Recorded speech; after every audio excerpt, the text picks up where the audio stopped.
in Indian Wells. It's obviously sometimes described as tennis paradise. What do you describe this tournament as? I would say it's just everyone's favorite, I think.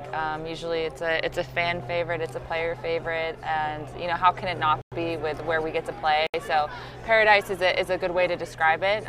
It's hard to come in and feel like you're going to have a bad day, basically. I mean, it puts you in a good mood instantly, I think, when you come to the site.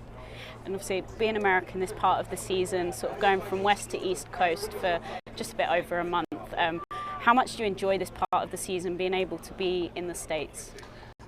Yeah, for being an American, I love it. It's like my favorite time of year. I love playing here, playing Miami, then usually I play Charleston, and it's such a good swing kind of before Europe, getting some time to be home. So I think as Americans, we're pretty lucky.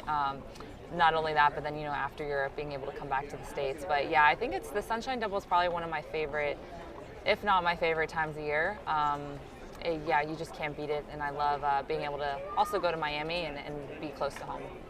Obviously, after the Oz Open, you took some time off with injury, but came back so strongly last week in San Diego. How are you feeling about your tennis and how you've been able to come back from that?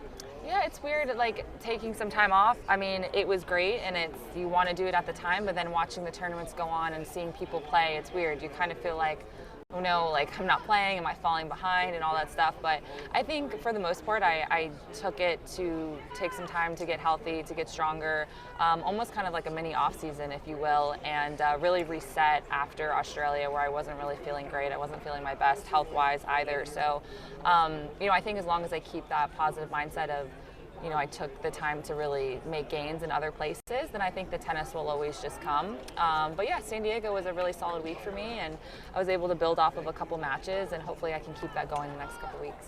You talk about resetting. Obviously, there's been some changes for you in your team.